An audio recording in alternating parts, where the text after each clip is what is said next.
하나님 말씀 예레미야 애가 3장 25절. 주님께서는 주님을 기다리는 사람이나 주님을 찾는 사람에게 복을 주신다. 아멘. 책으로도 있고요. 책으로도 있고 연극으로 만들어져서 대중들 앞에 선 작품이 있습니다. 아일랜드 작가 사무엘 베켓이 쓴 고도를 기다림입니다. 고도를 기다리며. 책으로 읽지 못했어도 그리고 연극으로 접하지 못했어도 작품의 제목만큼은 우리의 귀에 익숙합니다. 물론 제목만 익숙하지 그 내용까지는 친숙하지 않습니다. 책을 읽었어도 연극을 관람했어도 이 작품의 의도를 파악하는 것은 그렇게 쉽지 않습니다. 쉽지가 않아요. 이 작품에서는 두 명의 주인공이 등장합니다. 주인공이 두 명이 있어요. 그들의 이름은 블라드미르와 에스트라공입니다. 에스트라공. 이 두 사람은 길가에 서 있는 작은 나무 앞에서 고도라는 인물을 기다립니다. 고도라는 사람의 인물을 기다려요. 이 작품의 특징을 한마디로 표현할 수 있습니다. 그건 바로 애매함입니다. 애매함. 애매해요. 작품의 특징을 애매함이라고 말한 이유는 이 작품 전체에 분명한 게 하나도 없기 때문입니다. 확실한 게 하나도 없어요. 이상한 인물들, 그리고 그들이 쏟아내는 의미 없는 말들, 이게 이 작품의 전부입니다. 블라디미르와 에스트라공은 그들이 간절히 기다리고 있는 고도에 대해 아는 게 없습니다. 아는 게 전혀 없어요. 이 두 사람은 고도를 만난 적이 없습니다. 그래서 이 두 사람은 고도라는 사람의 이름만 알고 있을 뿐 그가 어떻게 생겼는지를 모릅니다. 더구나 이 두 사람은 고도를 만나서 무엇을 할 것인지 그들은 알지 못합니다. 고도를 만나서 뭘 할지를 알지 못해요.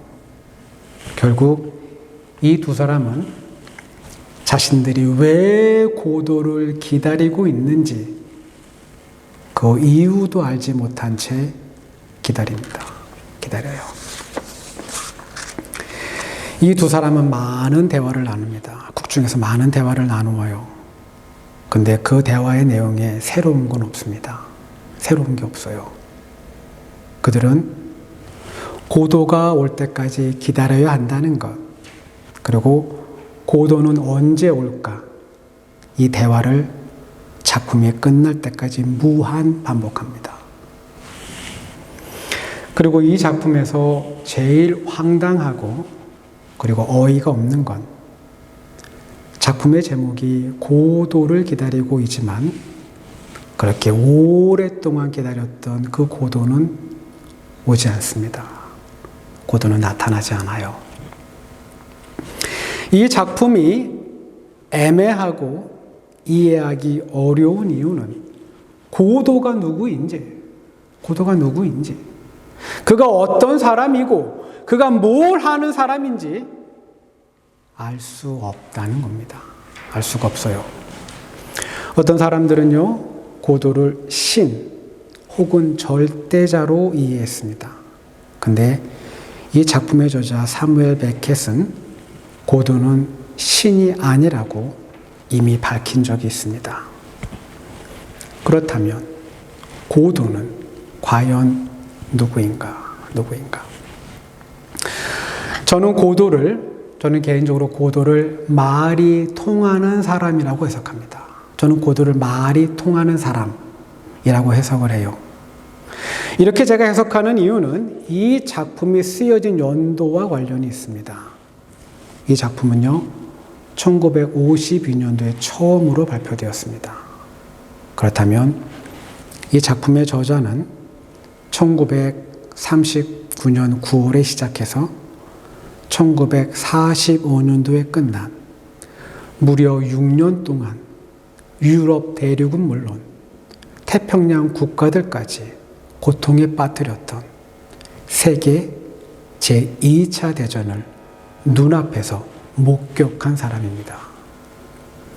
인류는 제2차 세계대전을 겪으면서 인간에 대한 기대가, 인간에 대한 신뢰가 완전히 허물어지는 것을 경험합니다.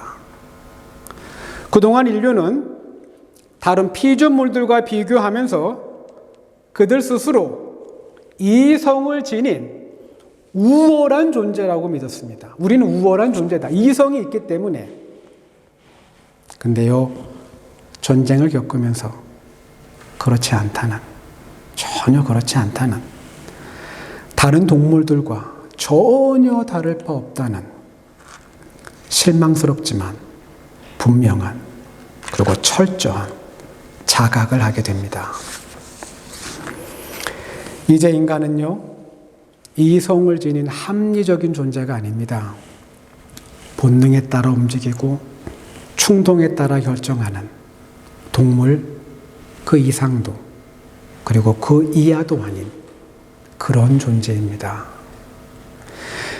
제2차 세계대전을 일으켰던 히틀러가 말이 통하는 합리적인 사람이었다면, 그가 말이 통하는 사람이었다면 유대인을 포함한 거의 1000만에 가까운 무고한 사람들은 죽지 않았을 겁니다.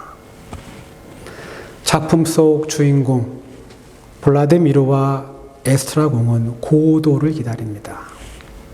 근데요, 고도는 오지 않습니다. 오지 않아요. 고도가 오지 않은 이유는 어쩌면 우리가 사는 세상에 이런 사람이 없기 때문입니다.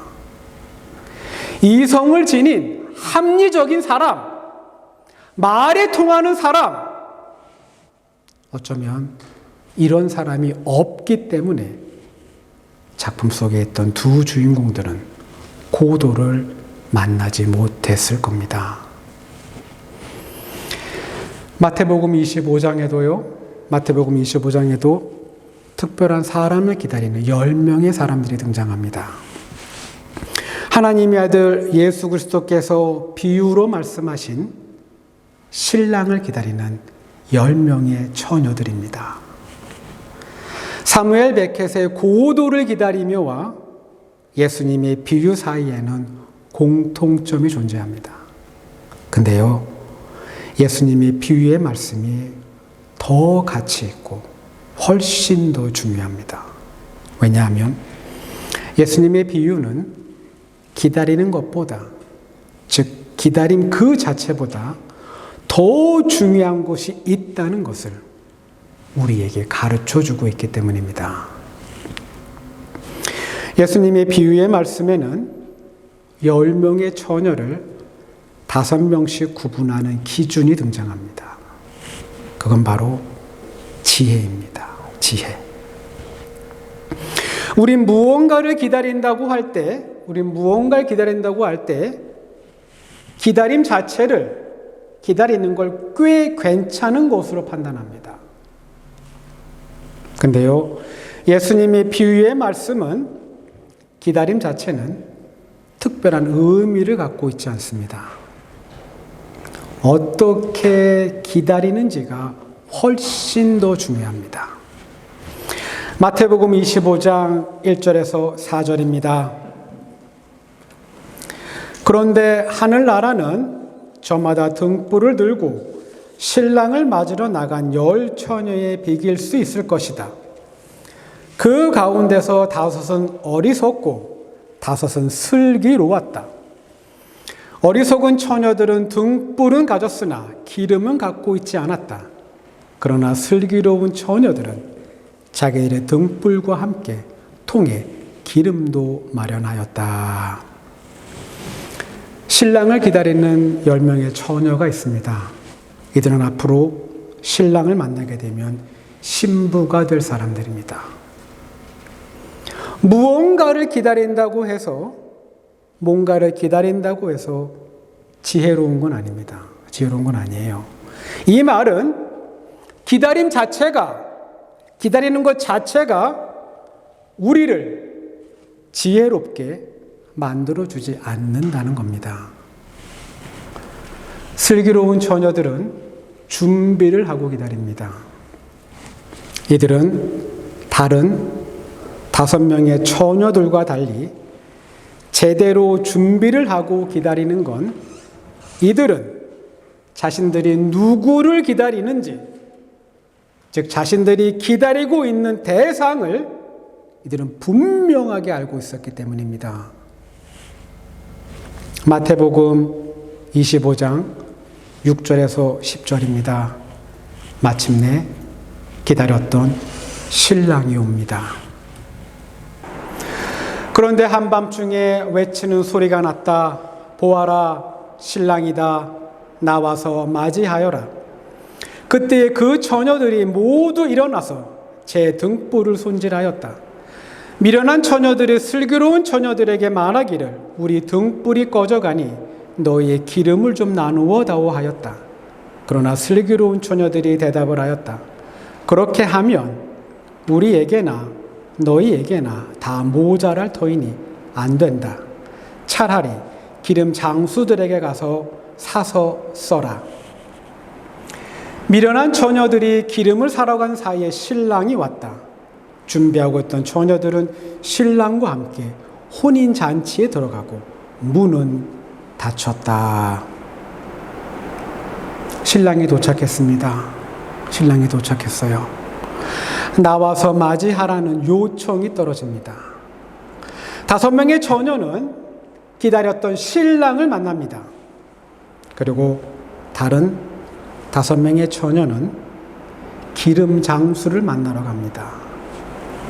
결국 혼인잔치에 들어가지 못한 5명의 처녀들은 신랑을 기다린 게 아닙니다. 이들이 정말 신랑을 만나기 위해 기다렸다면 이들은 이렇게 기다리면 안 됩니다. 어떻게 기다리는지도 중요합니다. 근데요, 더욱 중요한 건, 정말 더 중요한 건 무엇을 기다리는지, 그 기다리는 대상이 더욱 중요합니다. 기다리는 대상이 분명하면 우리는 어떻게 기다려야 하는지를 알게 됩니다. 기다리는 대상이 지혜의 여부를 결정합니다. 만약 우리가 잘못된 것을 기다리면, 만약 우리가 헛되고 쓸모없는 것을 기다리면 우리의 준비도 그리고 우리의 기다림도 모두 어리석은 것이 됩니다. 예레미야 애가 3장 25절입니다. 주님께서는 주님을 기다리는 사람이나 주님을 찾는 사람에게 복을 주신다. 선지자 예레미야는요, 주님을 기다리는 사람, 그리고 주님을 찾는 사람에게 하나님께서 분명 복을 주신다고 말씀하고 있습니다. 선지자 예레미야가요, 이런 말을 하는 이유는, 그가 이런 말을 했던 이유는 이스라엘 백성들이 주님을 기다리지도 그들이 주님을 찾지도 않았기 때문입니다. 남왕국 유다의 죄악이 극에 달합니다. 극에 달해요. 하나님의 엄중한 심판이 이제 임박했습니다. 하나님께서 그분의 구체적인 심판의 계획을 선지자 예레미야에게 알려줍니다. 하나님께로부터 들은 그 심판의 내용을 예레미야가 눈물을 흘리며 선포합니다. 근데요, 사람들은 듣지 않습니다. 안 들어요. 심지어 남왕국 유다의 왕은 하나님의 예언의 말씀을 불화로 앞에서 들으면서 한 줄을 듣고 들은 한 줄 말씀을 차례대로 찢어서 화롯불에 태웁니다. 예레미야 36장입니다. 요시야의 아들 요야김이 유다 왕이 된 지 4년째 되는 해에 주님께서 예레미야에게 말씀하셨다. 너는 두루마리를 구해다가 내가 너에게 말한 날로부터 곧 요시야의 시대부터 이날까지 내가 이스라엘과 유다와 세계 만민을 두고 너에게 말한 그 모든 말을 그 두루마리에 기록하여라. 그때는 9째 달이어서 왕이 겨울 별관에 머물렀으며 왕 앞에는 불피운 난로가 놓여 있었다. 그런데 여우디가 그 두루마리에서 서너 칸을 읽어 내려갈 때마다 왕은 읽은 부분을 서기관의 칼로 잘라내어 난로에 던져 넣었다. 이렇게 왕은 온 두루마리를 다 난로불에 태웠다. 그런데 왕과 그의 신하들 모두가 이 말씀을 다 듣고 나서도 두려워하거나 슬퍼하면서 자기들의 옷을 찢지 않았다. 이스라엘 백성들은요, 하나님께서 바벨론을 도구로 사용해서 자신들의 악을 심판하신다는 예언의 말씀을 듣습니다. 근데 변하지 않습니다. 변하지 않아요. 이스라엘 사람들은 국제 정세를 살피면서 바벨론이 언젠가는 자신들의 나라를 쳐들어올 것을 느끼지만 그들은 걱정하지 않습니다. 왜냐하면 이집트가 자신들을 도와줄 거라고 그들은 믿고 있었기 때문입니다. 전쟁이 터집니다. 그리고 이스라엘은 왕부터 백성들까지 모두 그들은 이집트를 기다립니다. 근데요, 이집트는 이스라엘을 돕지 않습니다. 돕지 않아요. 에스겔 17장 17절입니다. 바벨로니아 군대가 많은 사람을 죽이려고 그의 성읍 옆에 흙 언덕을 쌓고 높은 사다리를 세울 때에는 이집트의 바로가 강력한 군사력과 많은 군사로도 전쟁에서 그를 도울 수가 없을 것이다. 이스라엘 백성은요, 혼인잔치에 참여하지 못한 5명의 어리석은 처녀입니다. 그들은 잘못된 것을 기다렸고 헛되고 무익한 것을 기다렸습니다. 결국 그들의 기다림은 그들에게 아무런 도움이 되지 못합니다. 만약 이스라엘 백성이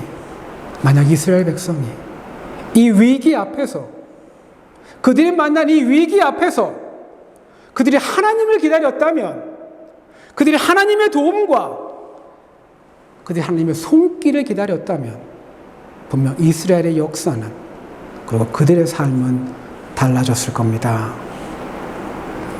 지금 교회는요, 대림절 기간을 보내고 있습니다. 이 기간은 예수 그리스도의 탄생을 기다리며 또한 그분의 다시 오심을 준비하는 기간입니다. 신이 인간을 위해 이 땅에 내려오는 일은 없습니다. 이 땅에 인간을 돕기 위해 찾아오는 신은 없습니다. 신과 인간의 관계에 있어서 인간이 신을 찾아야지 고행을 하던 아니면 어떤 희생을 감수하던 인간이 신을 찾아 나서야지 신이 인간을 돕기 위해 인간을 찾아오는 경우는 없습니다. 그런데요, 예수님은 다릅니다. 그분은 달라요. 그분은 우리를 찾아오신 분입니다. 우린 인생에서 많은 걸 기다리며 삽니다. 많은 걸 기다리며 살아요. 근데요, 기다려도 오지 않는 것이 있습니다. 그리고 기다려도 소용없는 것도 있습니다. 잘못되고 헛된 것을 기다릴 때입니다. 그러나 기다리면 포기하지 않고 기다리면 반드시 오는 것이 있고 우리의 삶을 살리는 것이 있습니다. 그건 바로 예수 그리스도입니다. 예수 그리스도.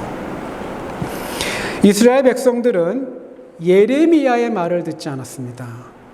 근데요, 우리는 들어야 합니다. 여러분과 저는 들어야 해요. 들어야 후회가 없고 절망이 없습니다. 예레미야 3장 25장입니다. 주님께서는 주님을 기다리는 사람이나 주님을 찾는 사람에게 복을 주신다. 주님을 기다리는 사람이, 주님을 찾는 사람이 여러분과 저, 우리 모두가 되기를 소망합니다. 기도합니다. 다시 오시는 그날에